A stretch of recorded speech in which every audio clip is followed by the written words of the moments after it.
Bien, vamos a continuar con la segunda parte con el síndrome de laringe irritable. El síndrome de laringe irritable es una hipersensibilidad a los distintos químicos que puede tener una persona derivado de una exposición a el reflujo o a otros elementos irritantes que hacen que la persona quede hipersensible a perfumes, a ciertos gases, a pinturas o aerosoles.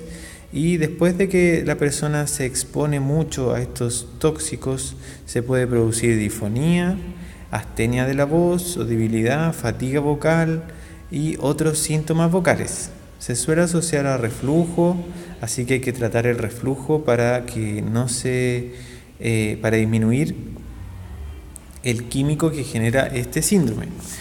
Si uno tiene las cuerdas vocales irritadas, tiene esta irritación constante en las cuerdas vocales, va a tener mucho más expuesto las terminaciones nerviosas y eso hace que uno responda de manera hipersensible a algunas sustancias. Esta hipersensibilidad también es bueno agregar que produce generalmente tos, mucha tos, porque la persona responde con mecanismos de protección para la vía aérea frente a cualquier irritante y esta tos genera más irritación en las cuerdas vocales, así que es bueno hacer un plan de tratamiento que incluya la eliminación de la tos o de la carraspera y sobre todo de la causa inicial que está generando la hipersensibilidad. Si después de eso la persona ya quedó con algunas malas compensaciones vocales asociadas a esta situación anterior, hay que hacer alguna terapia vocal para restituirla. El hipo y el hipertiroidismo son también patologías que generan síntomas vocales difusos, pero generalmente se asocia un hipotiroidismo a una voz más grave por un edema, a una tos seca, aspereza en la voz, poco rango tonal y fatiga vocal, y el hipertiroidismo a una voz más inestable con poca intensidad. Y los síntomas pueden cambiar con el tratamiento hormonal, lo que puede verse reflejado en un cambio vocal. En este tipo de trastornos no podemos controlar la ingesta de medicamentos, así que solo podríamos fortalecer un poco la función vocal con terapia para tratar de compensar un poco este tema.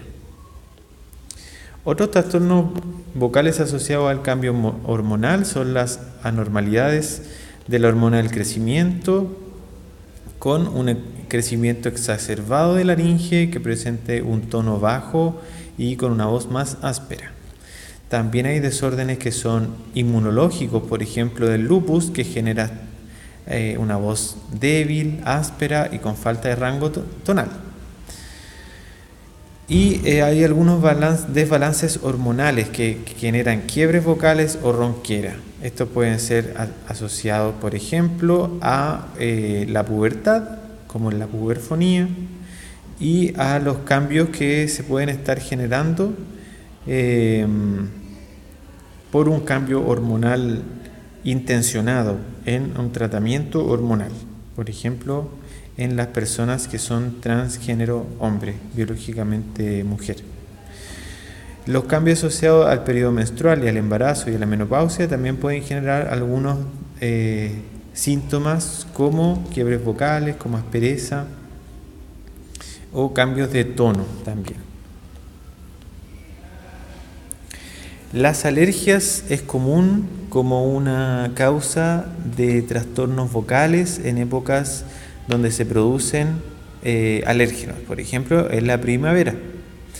La alteración genera una secreción excesiva que hace que la persona esté carraspeando constantemente y eso produce estrés de impacto y también hay una inflamación por respuesta a la alergia y eso puede generar un edema, un proceso inflamatorio. Hay personas que lo combaten con antihistamínicos, que está súper bien. El problema es que para la voz genera deshidratación. Así que si la persona se acostumbra a trabajar con la voz en estas condiciones, puede estar generando un daño o un trastorno vocal de carácter órgano-funcional, aunque la causa es orgánica desde un inicio. Lo recomendable es que la persona que es alérgica tome los antihistamínicos, pero tenga un consumo de agua mucho mayor y si ya se produjo una desestabilización de la voz, se haga una terapia vocal para reestructurar el patrón motor. Hay alteraciones respiratorias que tienen impacto en la voz. Por ejemplo, el asma puede generar tos, puede generar laringe irritable y a veces la voz no está afectada, pero el medicamento también puede generar voz. O sea, puede generar trastornos vocales asociados incluso a micosis, que es generación de hongos. Eso se genera cuando las personas ocupan los inhaladores sin cámara y se les humedece el tracto vocal. Las personas con asma suelen tener una voz con un poquito de aspereza asociado al vocal fry, así que hay que tratar de controlar estos efectos y también suelen tener reflujo.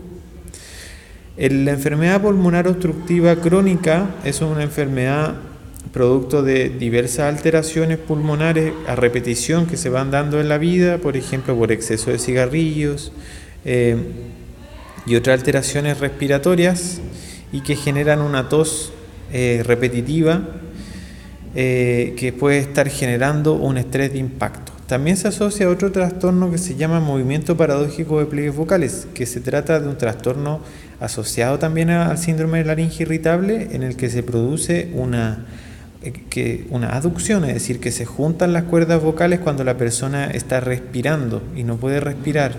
Es como una pseudo asma. Entonces, la persona tiene disnea o dificultades para respirar por un periodo como si fuera una alteración asmática. Y lo que se realiza ahí es una técnica que se llama sniff, que la vamos a ver más adelante. La laringitis aguda ya la revisamos y también tiene un impacto en la voz. Los hongos pueden ser más comunes en niños o en personas con alteraciones en el sistema inmune, como personas con VIH positivo, y lo que causa es edema y eritema por un proceso inflamatorio, así que generan distintos trastornos vocales. Y lo importante, ahí es tratar que el médico trate el hongo. Si ya existe alguna compensación, nosotros podemos hacer terapia vocal, pero principalmente el tratamiento es médico.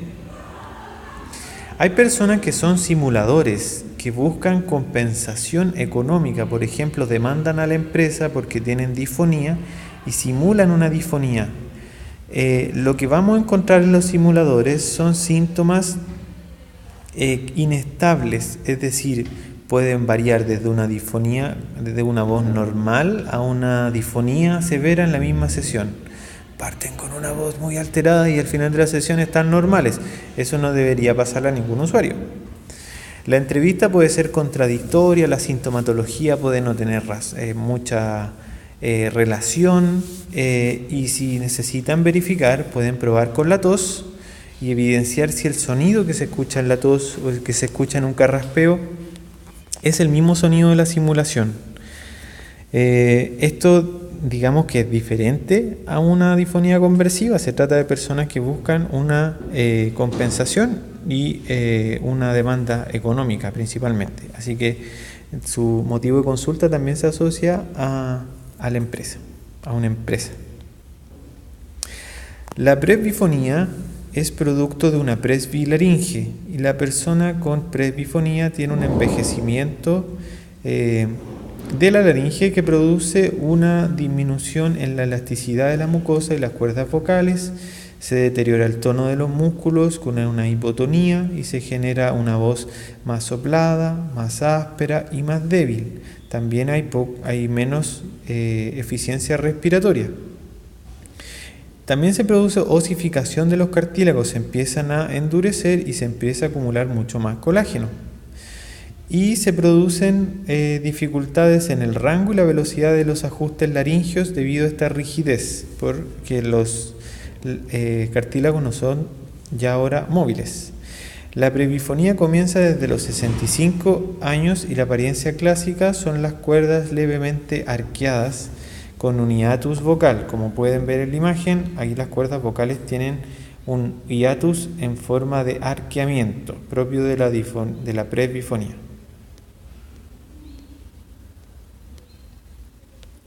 ¿Cómo es la voz de las personas con presbifonía? Los síntomas se relacionan con una intensidad reducida, con un tono vocal inestable, con una inestabilidad o temblor vocal, menos rango tonal, aspereza y soplo. ¿Cuál es el tratamiento? La terapia vocal. Lo que se hace es terapia vocal con tracto vocal semicluido ocupando mayor impedancia, es decir, ejercicios contra resistencia. Por ejemplo, terapia de resistencia al agua con más centímetros de sumersión del tubo en el agua. Eso lo vamos a ver más adelante. También algunos médicos realizan inyección de algunas sustancias, por ejemplo teflón, para aumentar el tamaño de las cuerdas vocales y que se produzca un mejor cierre glótico. Eso también se hace en las parálisis y en algunas paresias. El carcinoma es un crecimiento anormal del tejido vocal en la cuerda vocal. Puede ser maligno o puede ser benigno.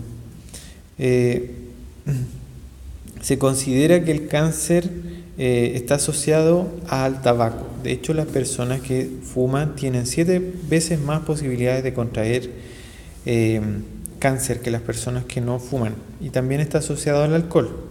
Y se le conoce como displasia, que es este crecimiento desmesurado de células no definidas o no especializadas para un tejido, que generan células como tumorales, básicamente, que no tienen ninguna utilidad.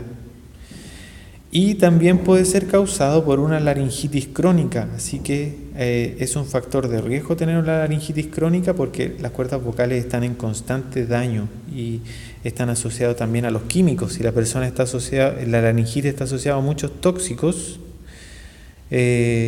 también hay factores de riesgo más grandes. Puede localizarse en cualquier zona de la cuerda vocal o puede ser incluso en otra parte, como un cáncer de laringe y no cáncer de cuerda vocal.